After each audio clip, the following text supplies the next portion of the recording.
دزدی رفت به خانه پیرزنی، با تعجب دید که خانه پیرزن پر از حناست. هر چه گشت غیر از حنا چیزی پیدا نکرد. ناگهان چشمش به یک چراغ جادو افتاد. دستی بر آن کشید، غولی ظاهر شد و گفت هر چه بخواهی به تو میدهم سرور من. دزد گفت 100 میلیون پول میخواهم. غول گفت 100 میمون؟ دزد گفت نه، گفتم 100 میلیون. غول گفت بلندتر بگو. دزد گفت میلیون بابا، میلیون. غول با تعجب پرسید میگو؟ دزد فریاد زد میلیون، 100 میلیون. در همین حال پیرزن از لابلای حناها بیرون آمد و به دزد گفت ننه جان، بی خودی گلوی خودتو جر نده، این غوله کره، یه عمر ازش طلا میخوام، همش به من حنا میده. خجالت بکش ناکس، تو اینطوری که مقام عضو رو داری باز ضایع میکنی که همه فهمیدن که منظورت عضوای بدبخت بود. تازه اون پیرزنه به جای طلا حنا گیرش اومد، چیزی هم ازش نگرفتن. عضوا که تو جریان برجام این همه جنس ها رو به باد داد، توف هم کف دستش نذاشتن. این چه وضعیت؟ آی دکتر قربونت برم، من حواسم به این شباهت شگفت انگیز نبود. هر داستانی از بدبختی تعریف میکنم صاف میخوره تو کلای ایشون. تقصیر من چیه؟ بحث بدبختی رو باز نکن اینجا. اولا که غیر از این چیزیه نیست. ثانیاً حاجی روحانی اولا میگفت اگه برجام امضا بشه خوشبخت میشیم، بعد گفت اگه حفظ بشه خوشبختیم، بعد گفت اگه تحریم رو بعد داشته بشه خوشبختیم. الان دیگه نمیدونم چی میخواد بگه. هیچی، الان میگه اگه از این بدبخت در نشیم خوشبختیم. دکتر ببخشید، این جنگ بیانیه داستانش چیه؟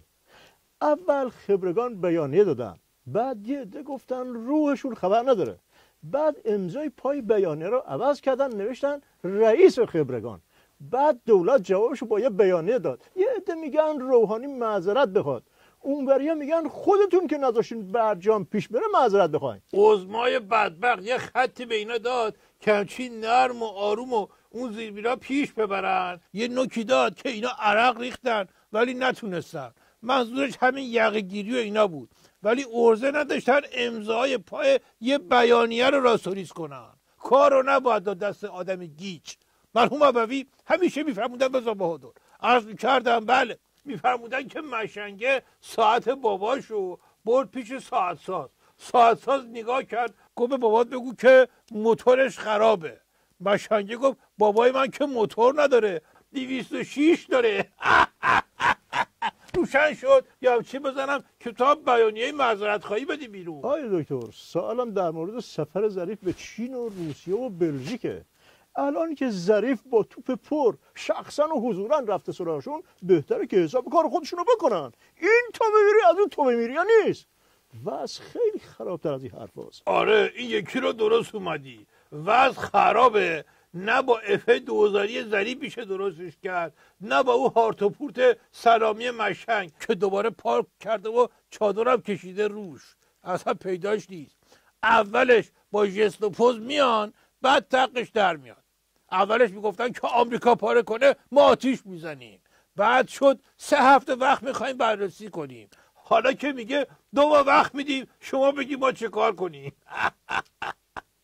مرحوم ابوی همیشه میفرمودن بذار بهادر، عرض میکردم بله، میفرمودن که مشنگه خیلی دوست داشت که وسط صحبتاش سرفه بکنه، بگه پوزش میطلبم چون خیلی کلاس داره، ولی همیشه وقتی زور میزد از این سرفه سناتوریا بکنه، به جاش از این عطر خرکی ها میزد که کل ساختمون میلرزه، دور و بریا باید چسب بگیرن دستشون، از اینا میزد، چند تا زهرمار و خفشی الهی گیرش میومد.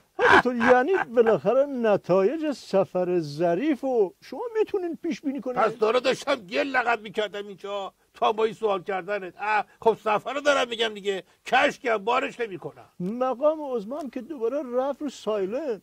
خب چرا اصلا بدبخت رو میفرسته مسافرت؟ سر کار گذاشته؟ به شرطی که تو قول بدی که زودی بپری. سر سوال بعدی سربسته بهت یه چیزی میگم قول ممکنه که اینا همش دود استتار باشه برای اون گزینه‌های زیر میز. سوالم نباشه دیگه. برو سر بحث آقای دکتر به نظرم ضرورت داره این وضعیت حساس مقام عظما تون مسئولین رو جمع کنن راهنمود بدن بهشون. بابا اون خودش بدبخت بیچاره به دره یه مش مشک ضربه خورده رو کجا ببره؟ به خسیسه گفتن بیا خون بده، گفت والا خودم کم دارم نمیدونم منو تا خونه میرسونه یا نه. دکتر در پایان بدون هر گونه جنگ و دعوا که ما رو نیازمند بیانیه معذرت خواهی بکنه خودم جمله پایانی رو میگم و به مقام عظما امیدواری میدم که یه روزی همه این بدبختی‌هایی که الان داری تموم میشن، یه سری بدبختی جدید شروع میشن. آیه دکتر تو فکر کردی یه سری جدید شروع میشن ولی اینا هم که الان ریخت رو سرش تموم بشو نیستن. بدبختیاش اینجوری نیست که تموم دکتر بشن. شما چرا مته به خشخاش میذاری؟ من دارم فضا رو تلطیف میکنم، درد استراتژیک دارم، چرا حالیت نیست؟ 7 جد و آبادت حالیشون نیست. من استراتژی تو خونمه، چاقو بزنی به من خونی که ازم میریزه رو زمین مینویسه استراتژی. به خاطر همینه که وضع استراتژیکی مقام عظما به این وضعیت نظر و بدبختی افتاده. برو تاکتیکی.